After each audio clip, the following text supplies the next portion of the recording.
Well, welcome to the Spring 2024 New Student Orientation to Pathway to Computing. We are excited that you are here and look forward to getting to know you better through this program.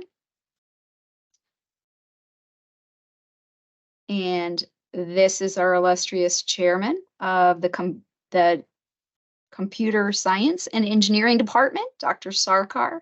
He is also the director of the Artificial Intelligence Certificate, which you'll see a little bit later on as an option, follow-on option for this program. We are going to visually meet the advisors, have a quick overview of the program, meet some of the faculty, TAs.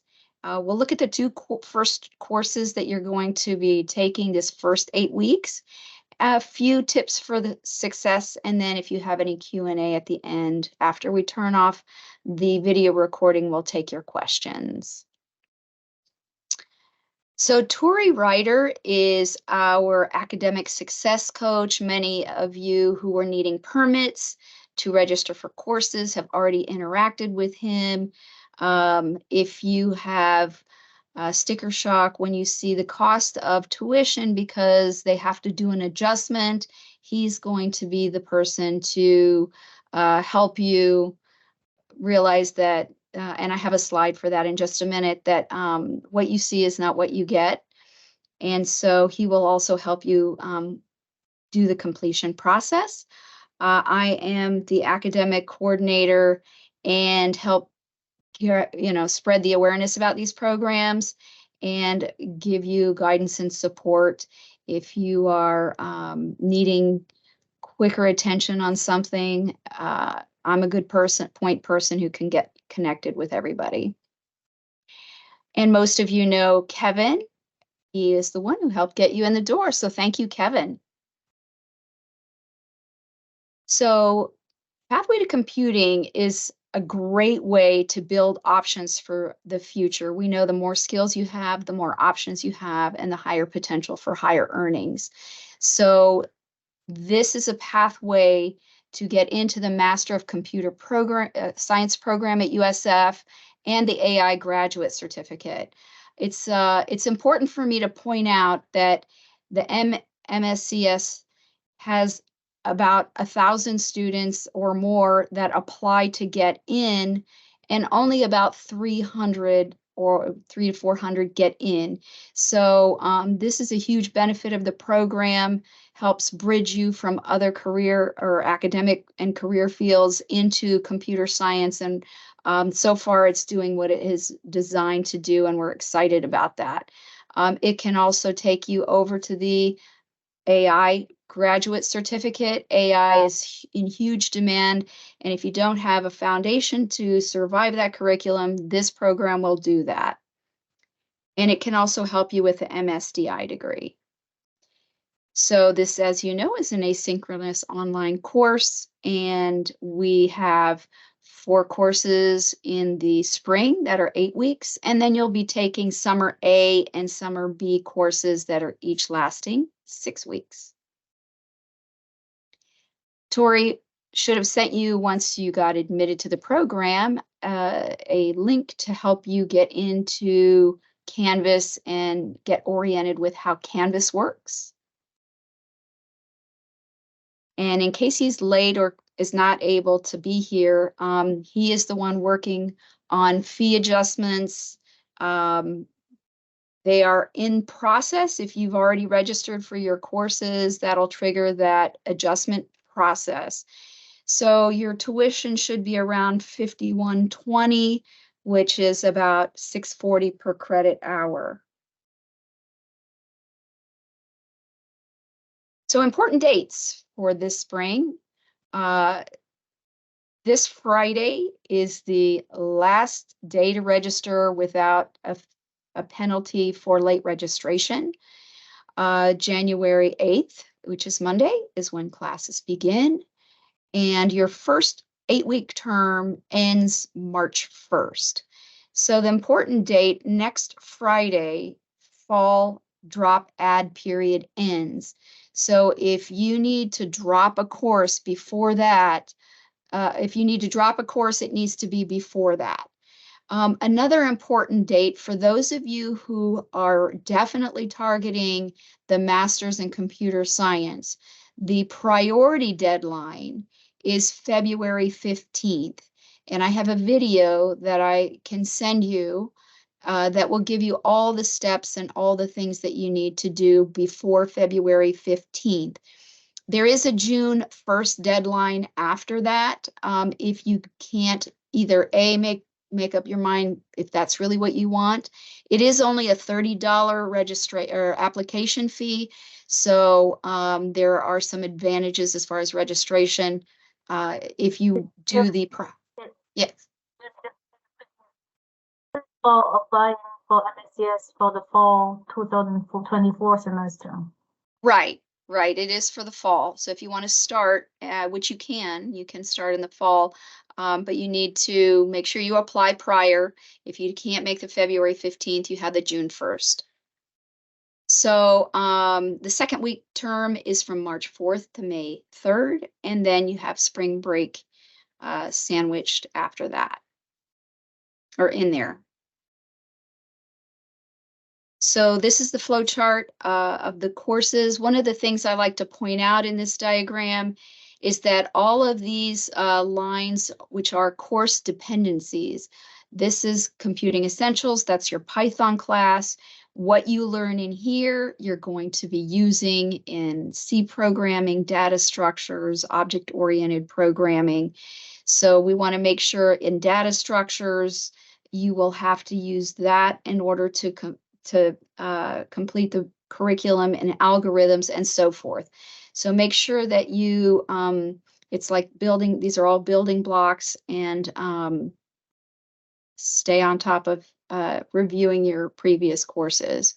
So again, January 12th. Now, if you're taking 2 courses and you need to make this determination next week, if you feel like you're not going to be able to juggle your academic and life responsibilities, you may need to think about switching to part-time before that January 12th drop deadline.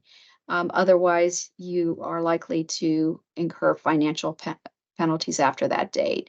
So if you go on to the USF Pathway to Computing website, scroll down, you'll find this little diagram, and right here is a link to the part-time progression. And the one that fits best for this spring start cohort is the 4-semester plan, which allows you to take 1 course at a time. So that's something that you need to kind of determine next week if that's going to be your best way to be successful. So the GPA requirements and TA support, you've got to have a GPA of 3.0 overall to receive the priority entry. And you cannot have a grade lower than a C. In order, if you have, you'll have to retake that course and get your GPA. And they'll be able. Sorry, go ahead. I just lost for a second. Your sound is not working well, Jane. Terry, I think she's trying to tell you that you cut out for 15 seconds. So we've heard everything you said except for the last 15 seconds of what you just said. We just missed that. So. Oh, okay. All right. Well, I apologize for that.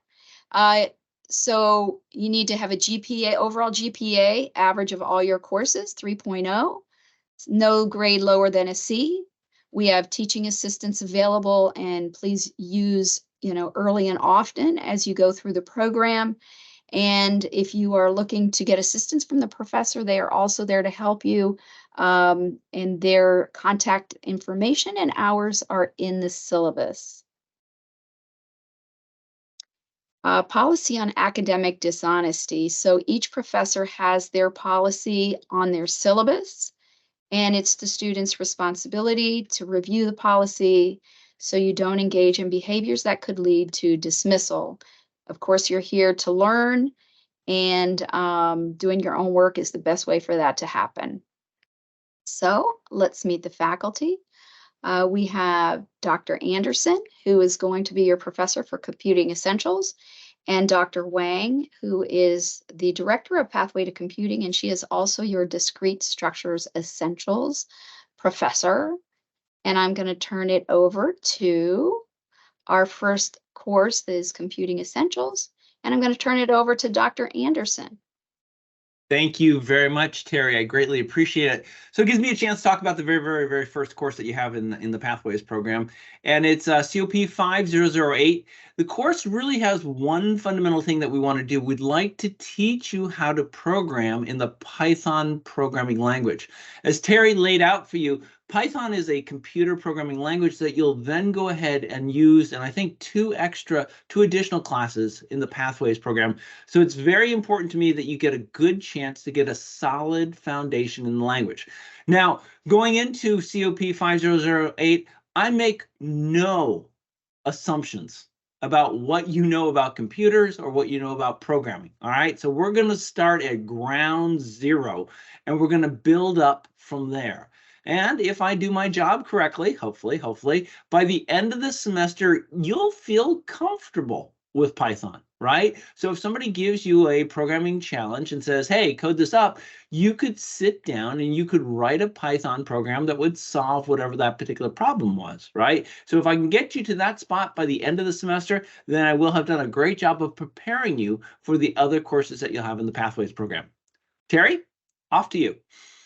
All right, so he has a textbook. You want to tell us just a minute about yes or no on the textbook and so such? yeah, so my notes are fantastic notes and they share everything that you ever needed to know about Python. However, everybody's different. Some people like to be able to read a textbook and stuff like that. And the ZY book, which is an electronic online book at a reasonable price and stuff like that, is actually a really good book. So if you feel more comfortable having a textbook, having something that you can go to look things up and get reference, if something's not clear in the course, then this is a great textbook for you to go ahead and get.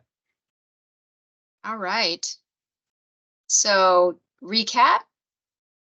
Gotcha. So by the end of the class, you'll know the Python programming language. And what that means, of course, is that if you had to do something on a computer, if you had to write a computer program, not a problem. You'll feel comfortable doing that in the Python language.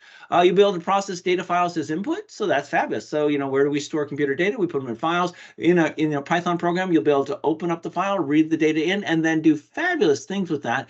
In this class, you will be able to create data structures, and you can do different things with that. You've got another class later on that's going to be dealing with data structures, but we'll get you started. And what that means is that when you finally take your data structures class, you'll feel pretty comfortable. You will have seen this stuff before and you'll know how it works. My whole goal with this particular class is to give you a skill, the ability to program in Python, and to make you comfortable with the classes that come afterwards. Thank you, Dr. Anderson. All right, Dr. Wang. Thank you, Terry. So Discrete Structures Essentials is a foundational math course for computer science. It will give you all the tools and the concept that you need to be successful in the follow-on courses, especially data structures and algorithms. Next slide. This is the textbook we're going to use. It's not the most recent edition. This is an older one, but pretty much it's the same and definitely at a lower price point. That's why I chose the older edition. But if you get the newer one, that's perfectly fine. Next one.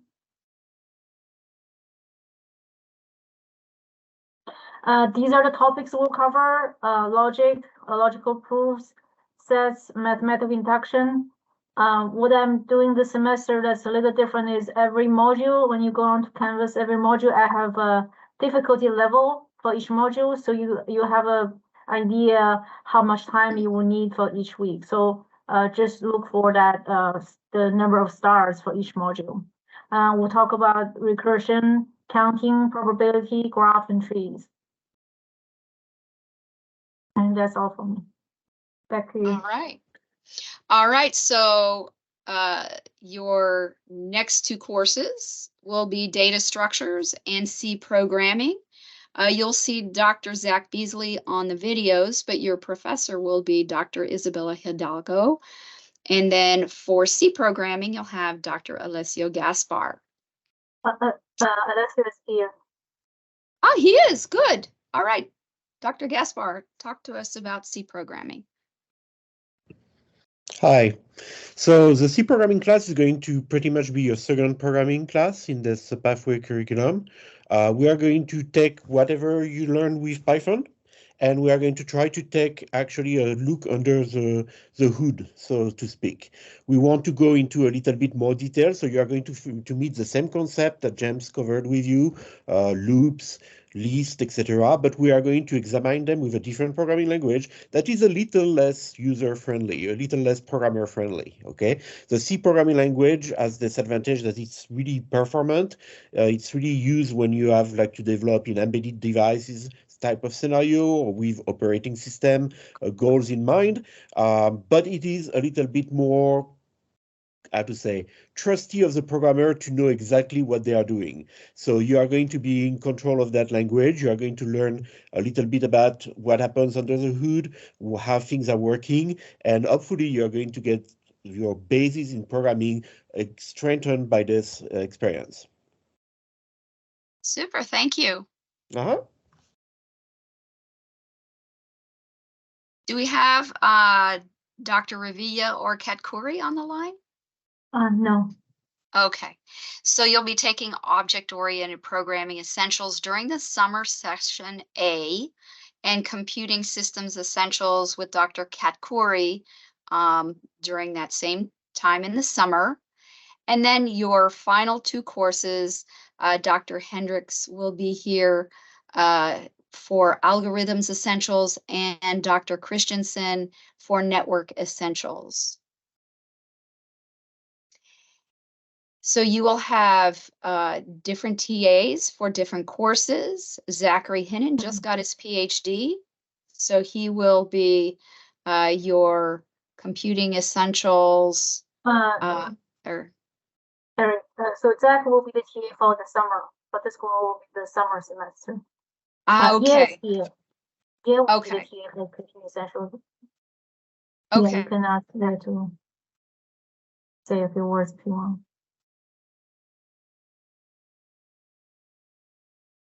One of your TAs and Arsalan will be another TA. And all of that will be listed in detail on Canvas and on your on the syllabi. So tips for success. So keep in mind that you need to plan to spend between 5 to 10 hours per course depending upon your previous experience. And that includes the time to watch videos, complete homework projects, assessments, study for assessments. So this is not the type of course that you can put things off to the last minute because once you get started, you may come up to some roadblocks. You may need to schedule with a TA. So start early. So if you need assistance, they can plan to get you into their schedule. And then review the syllabus as soon as possible. So that'll give you an indication of whether your class load is manageable. And again, don't waste, time management is super important. Reach out to the professors and TAs at the beginning of the course early and often. Consult Canvas for the office hours. And they will work to make accommodations depending upon your schedule and your time zone. Don't go it alone. Don't suffer in silence. Pick up the phone, write an email, get help.